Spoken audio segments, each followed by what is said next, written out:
Pauche de yumpham oiba maro oiba pau kharab de tawjari Miyam Tinfam da Peisa thaba amadi Chaibagi chtnabi ibirappa M.Somen singh Makoina phanglakiba Peisa sing adu kana leijadraba sing asida kathokle aina lauthoklamati tadri karigumbada lauthoklakpa thoklabadi mahakpudi miui kharana mitna uba lai isoni aiduna chonarakpasu yai oinabasu honabiyu adongi Peisa paibagi matau makoida utpiyo Picture-basu iramdam asi yamna nungaiba state-dam oirame sahi amagi manungda pangthokliba kummei harau khudimagda miyamna saruk jadaba leite atoppa dharmagi kummei harau sujausin-duna sakhum mirang thorabasu migi mamangda achoba khars tawraga nungaijaba lamdamne masida iramdam asigi mi khudimag saruk jare haibadi natjade adubu ayambhanadi tawriba asida pungning thogatpawum uriba asibu komthokhaning dabagi haijabane lamdam asida leiriba mi ayambhana mi tinba Mafam da Peisa yamna thaba amadi Chaibagi chtnabi ama handak baraksi anadagi hena kankalagle masigi manung channa isai nongmai tawba luhongba amadi sorata miyamda mahaki matik makun utlage haibagi matagum sel chabun-chabun chaidana mathawna utpana lemjaba matawgum khandaragle luhongfam da luhonggadoriba bar amadi kainagi miyoisingna bahapki laiteng oiriba ahalaman singbo udamam khit Peisa thaba tanabagi chtnabi ama uragle Baramadi kainagi miyoisingi maraktagi Peisa hena thaba nakalgi imung aduna hena sangga leiba chanchau paibagumna khanabagi wakholol amagi mami chauna tare ngasi aigi thodok thokpada Peisa chairabliba mahak adugi thodok nakalda aina amuk chap manana tawnabagi chtnabi ama leirakpana khutta Peisa leitrabasu mingondagi puduna torokpa tare masigi chtnabi asi lephawpana chunggadra khanjai baramadi kainagi punsida amuktang thokpa luhongbaki nabit asida Peisa thaba tanabane Chanabina imung anigi marida yang thinabagi mami tagibasu yaudaba nate yengliba baboksingi marakta ngasigi luhongbadudi pura kumaine nupa mayumna natragana nupi mayumna khara henkhre aibadu pamlaroise ngasi aibasi miyoiba aikoina sembane masibu adumak makha tahanba natragana tahankhidaba aibasi aikoigi wakhalda leire miyamda amadi khunaida phajagadaba chtnabigi adumak makha tahanse adubu ariembada khars tawgadaba natragana phajaroidaba chtnabidi manganhaba konaminase isai nongmai tawfamda kummei harau tawfamda Peisa chabun-chabun thaduna amadi chaiduna miyamda tawba ngamba ulibasing old age home natragana orphan home sinda mahakna ngamba khudol piramle habgi pautaba phangde hariba mafamsing asida chatuna kana leijarabasing asida adongi tawba ngambadu utpiduna karigumba kharadak makhoi damuk tawbiraba madugi photo amadi video sing adu social media da amadi print media da thadoktuna miyamda uhonduna isada chauthokjaba phawgiyo Masagi maran mathum ningthina leiraba court suit tai pulliba officer sing natragana minister emirasin isai amasakpadadi Peisa khaujau thanai amasung chainai aduba kana leijadraba sing asigi donation amalakpadadi halaklaroi haiduna khanbarara khangde Peisa paiba mahaki miyoising asida utkiba thona du makhoidadi uba phangde Peisa paikraba maran leikraba maran na chingmuk wangna paidun leiraba makhoida Peisa jamna isai gi saifam kharada thaba madi chaiba ujakhre aduba makoina phanglakiba Peisa sing adu kana leijadraba sing asida kathokle haina lauthoklam pati tadre karigumbada lauthoklopa thoklabadi mahakpudi mi khara mitna uba lai isoni haiduna chenar pasu yai oina basu hotnabiyu adungi Peisa paibagi matau makoida utpiyo atopa pau amadana Maulana Said Walige wakhalon sing miyamna tamjaningai ne Rais Ahmad Rahmani Foundation Bihar gi founder president oramba Amir e Shariat Hazrat Maulana Muhammad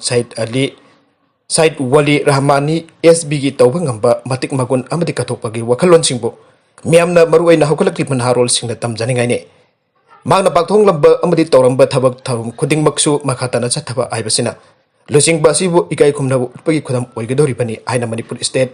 Rahmani Program of Excellence RPE Rahmani 30 ge State Coordinator MD Rahis Amana Phangdokkhre Wafamasi Rahmani Foundation Bihar amasung Rahmani Program of Excellence RPE Rahmani 30 ki founder oibata natana Leibak asigi tongan ba hiram kyada asawa thothak loram laba Amir e Shariat Hazrat Maulana Muhammad Said Ali Rahmani ASBina thasi ki chachat ahumda Bihar ki Patna Hospital da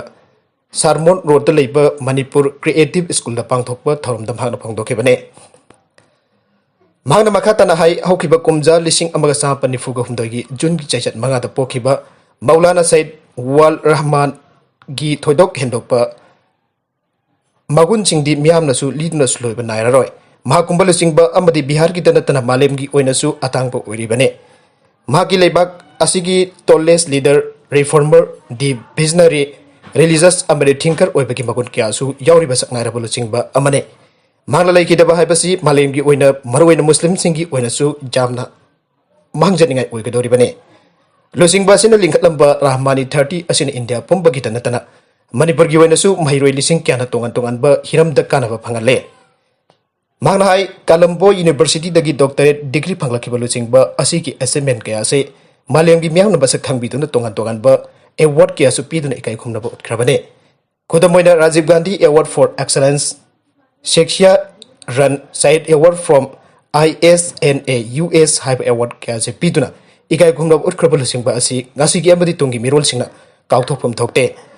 Thormadugi mapung oiba saruk am oina thorongi miyamna lekhidraba Maulana asigi thawaina ingna chikna mapugi nakta leirunabagi ikai khumnaba utuna mapuda prayer tauke Malemgi miyamna kinariba pandemic COVID-19 ki SOP ngana pangthokiba thormaduda lamda masigi tongan ba hiramda haitoi singtoiraba mioi kyana president member oina saruk yake makha tarakba atopa pau amadana Jodhpur jail gi guard singda Bandi Thengnare Turkna Morok chaisillamlaga Nanthokkhre Rajasthan ki Jodhpur district manung chanalaiba Phalodi area ki jail amada Bandi Thengnare Turkna jail Ngakliba Guard Singda akangba morok makup chaisillamlaba matungda jail adudagi jamna haisingna Nanthokkhre Pawgi likul amaki matungina Bandi sing aduna morok makup chaisinduna mit thopallaba matungda jail gi guard sing aduna makhoibo phanana phona bangamkide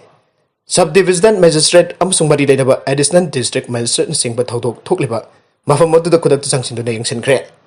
District adu ke police ki SP Anil Kayal amsung atei makok thongba police ki official singsu mafam aduda changsinduna Nanthokkhre Bandi sing adu phagatna bathabak paikatpa hokre haire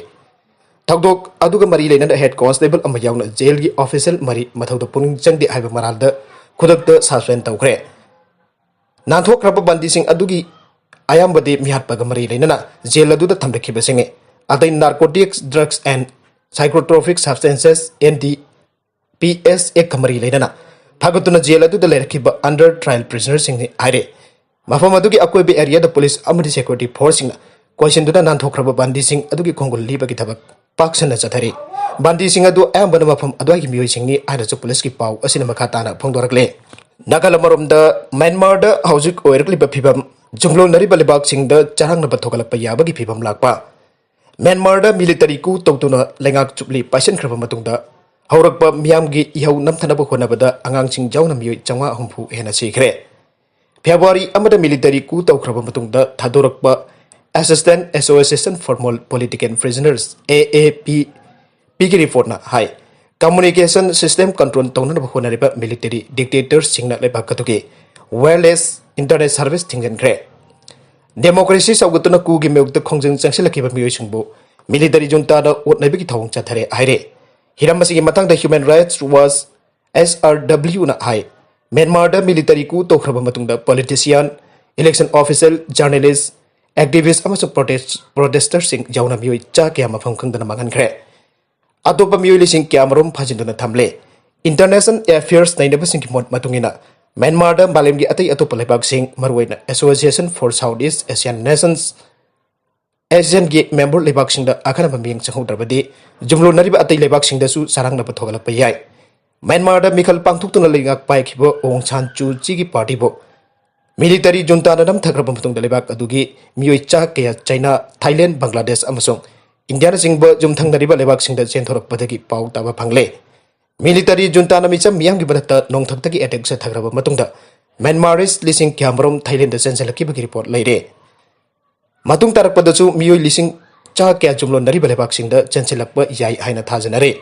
United Nations na Myanmar da oirkluba phibam asigi matangda malemgi tongan ba Leibak sing miyeng chingselakle Myanmar bo cherak pibagi mongda makha kyagi atingba thamjin binaba thamjin babak natraga su Leibak adugi wathok loisinna ba honabada Asian Leibak singna maruweba tawdang loba haibasi UN ki apambane Indonesia amasung East Timor da Esing Echaona siankiba migi masing chamaga yankai henkhre haukiba thangja namita Indonesia amasung East Timor da sukiba akanba nongna thogankiba Esing Echaona amadi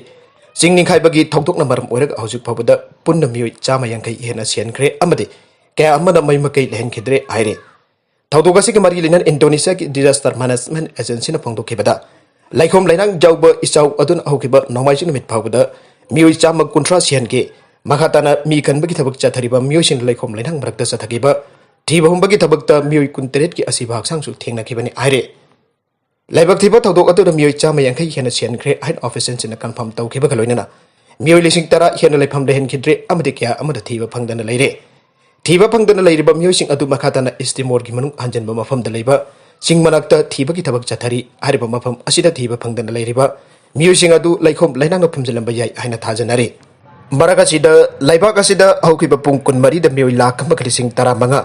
हेन positive ओइदना positive case crore अमा लाख कुनगनिपान लिसिंग अमगा चट्रेट मरफु मंगा यौरे लाइबाक असिगी ओइना कोविड-19 केस नोंगमा कांगदना हेंगलक्लिबा असिदा मिपाइबा चाउना लेनारे मरुओइना महाराष्ट्र केरला तमिलनाडु छत्तीसगढ़ मध्य प्रदेश गुजरात दिल्ली पंजाब जाउना अते स्टेट केयादा नोंगमा कांगदना कोविड-19 पॉजिटिव केस लिसिंग की मथक्ता हेंगलक्लिबा असिना स्टेट सिंह असिदा चाउना मिपाइबा पोंगनारे हौकिबा पुंग कुनमरी द कोविड केस लाख अमा लिसिंग तरामंगा चट्रेट कुंट्रागा मंगा हेंगलक्लिबा असिना मरम ओइरगा हौजिक फावबदा लाइबाक असिदा कोविड केस करोड़ अमा लाख कुनगनिपान लिसिंग अमागा चट्रेट मरफम मंगा यौरे नाबदगी फरखिबना हौकिबा पुंग कुनमरी द मियोइ लिसिंग यांखैगा मपन चानिपान यांखै तरुक ओइबदगी अपुनबा नाबदगी फरकपा मसिंग करोड़ अमा लाख तरागा तरेट लिसिंग मरफुदरानी थोइ चामा कुंट्रा मंगा यौरे मसिना मरम ओइरगा रिकवरी रेट असि हानादगी खंगता तादुना मरफुदरानी थोइ दशमिक तरागा माथोइदा लैरे हौकिबा पुंग कुनमरी द मियोइ चट्रुक कुंट्रा लैना असिना लैखिदबदगी लैखिदबा मसिंग लाख अमगा लिसिंग हुंफुगा तरुक चामागा हुंफुदरा तरेट जौरे हौजिक फावबगी ओइना एक्टिव केस ना लाख निफाल लिसिंग निफु हुमदोइ चामरी हुमद्रा हुमदोइने हौजिक फावबदा लाइबाक असिगी ओइना कोविड वैक्सीन कापथोखिबगी डोज असि 8.40 लाख यौरे हाइरे अमरोमदा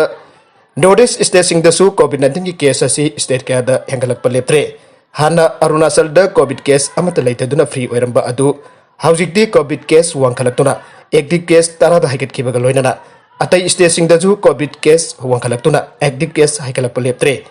अदुमपो सिबगी चांगदी का हेन वांखलकपा ओइद्रे मिजोराम द तरामथोइ सीदुना ख्वाइदगी नेम्बे स्टेट ओइरे अरोइबेद कंटेंट सिंग असिगी मरु इबा पाउ खरा असिबा पाउ दमजरिबा Manipur local news YouTube channel अमदी फेसबुक पेज असिदगी येंबिरि पुपनम पथागजरी चैनल असिना अदोमदा कानारबदी सब्सक्राइब तौबिद्रिबसना सब्सक्राइब तौबिरम लोइनना लाइक एंड शेयर तौबसु काबिगनु पुनमपो अमखाना थागजरी।